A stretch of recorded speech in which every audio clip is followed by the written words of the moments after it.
padre fue periodista y él, bueno, primero fue ingeniero y vivió en la zona maya mucho tiempo, en Yucatán. Y años después participó en la expedición de arqueólogos cuando encontraron la tumba de Pacal, en Palenque. Y me contaba muchas cosas de la selva, de los mayas, de la arqueología, y ahí nació el interés. Cuando vino el movimiento zapatista, en realidad yo ni me acordaba de las pirámides, ni no.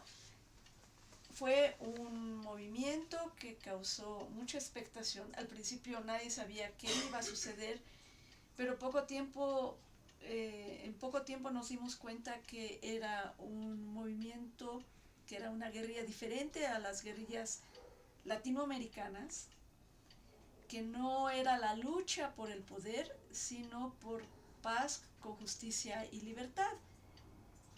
Y fui con caravanas, no sé cuántas caravanas, ya no recuerdo cuántas veces fui a Chiapas, a las comunidades, haciendo solidaridad con proyectos, pero sobre todo para investigar qué sucedía ahí y darlo a conocer al mundo. Foto muy importante, una foto de Pedro Valtierra, que sacó en 1998, cuando en la comunidad de Choyep, las mujeres indígenas expulsaron a los soldados con sus manos nada más. Llegaron ellas y los empujaron y los corrieron del pueblo. Es muy simbólico, sí, porque es una resistencia civil, pacífica, desarmada y con una disparidad de fuerzas impresionante, porque son mujeres muy jóvenes, muy chicas de estatura, enfrentándose a soldados federales armados hasta los dientes. Es una estrategia militar llegar a la comunidad, establecer un campamento para supuestamente vigilarlos, y es la ocupación, ¿no? Fue un poco como el sitio de Leningrado, ¿no?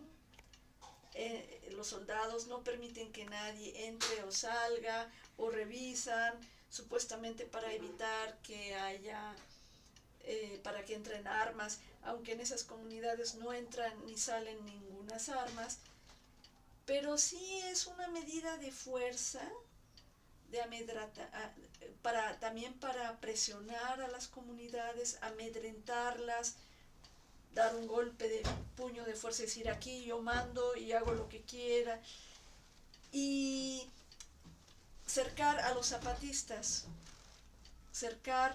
estar de que entre las comunidades zapatistas hubiera soldados para evitar que se unieran y supuestamente tuvieran una acción armada en contra de los zapatistas.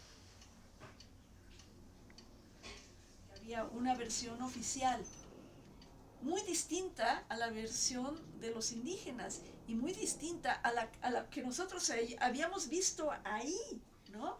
Nosotros vimos la brutalidad innecesaria del ejército, vimos los ataques de los paramilitares, vimos una campaña de desprestigio contra los zapatistas, una campaña negra, y parte de nuestra tarea era escribir lo que estaba sucediendo ahí y publicarlo.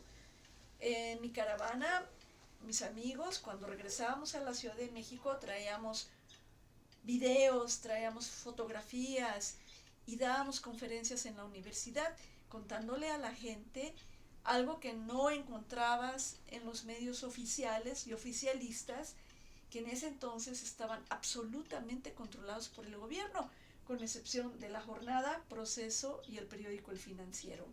Eran los tres únicos medios, pero no eran medios dedicados a los zapatistas. Y había muchas cosas que no se publicaban, y entonces nosotros llenábamos ese hueco con conferencias, con mesas redondas, con información, Y por supuesto yo mandaba mis artículos a quien quisiera publicarlos, a donde se pudiera.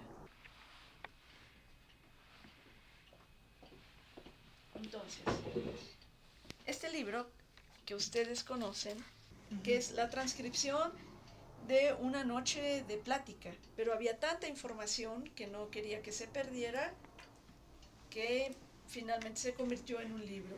Es un título para vender, porque en ese entonces, en el 94, toda la atención estaba situada en Marcos, no en las comunidades indígenas, lo cual fue muy desagradable para nosotros, pero para la editorial era un nombre con el vender, para vender libros. Simplemente vimos con nuestros ojos lo que habíamos leído con muchos antropólogos, con muchos historiadores, y vimos que en las comunidades zapatistas hay una esperanza muy grande de respeto, de dignidad, de que ellos tienen muy claro qué es lo correcto, tienen muy claro de qué es lo que para ellos es bueno, no quieren el poder, exigen respeto a sus costumbres, a su manera de hacer las cosas, y son los que dicen ya basta y se están sacudiendo todos los mecanismos de explotación, todos los mecanismos de dominación que tuvieron los indígenas de México durante 500 años, más de 500 años. Y su principal arma es la organización y la palabra. Porque no nada más se organizaron los zapatistas, organizaron, o mejor dicho, dieron el ejemplo a indígenas de todo el país para organizarse y defender sus tierras, defender sus costumbres, defender su cultura, defender sus derechos, porque ellos, como seres humanos y como mexicanos, tienen muchos derechos que los gobiernos locales y federales y los poderes fácticos y se los han quitado. Y ellos luchan por esos derechos, ¿no? Desde que se organizaron por primera vez, 10 años antes del levantamiento, prohibieron estrictamente la entrada de partidos políticos y de grupos religiosos a las comunidades porque solo los dividen. Es para lo único que han servido las religiones y los partidos políticos en comunidades indígenas, dividirlos. El zapatismo en todos estos años se ha ido moviendo. Hay zonas que fueron zapatistas y ahora ya no lo son. Hay zonas que no fueron zapatistas y ahora sí lo son. ¿Por qué algunas se vuelven zapatistas? Bueno, porque cansan de la explotación, se cansan del maltrato. Algunas otras dejan de ser zapatistas cuando reciben dinero del gobierno o cuando deciden que es mejor beber alcohol.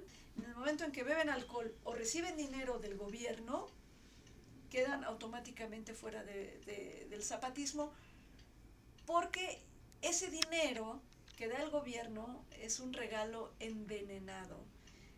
Es una manera también de dividir a las comunidades, de comprarlas. Tú puedes ver a grandes rasgos si una comunidad es zapatista o no, porque los niños van a la escuela en una comunidad zapatista. En una comunidad no zapatista están trabajando, no van a la escuela. En una comunidad zapatista no encuentras a un solo alcohólico. En una comunidad no zapatista ves a los borrachos a mediodía tirados en la calle, incluso a los niños. Los zapatistas tienen un acuerdo, tienen una organización y respetan ese acuerdo que les ha permitido trabajar y sobrevivir, y es un trabajo en conjunto, coordinado, el que no hay alguien que roba ese trabajo o que roba el dinero. Todo va repartido todos los beneficios, se reparten no solo entre la comunidad, sino entre varias comunidades. Y eso es algo elemental de una justicia social.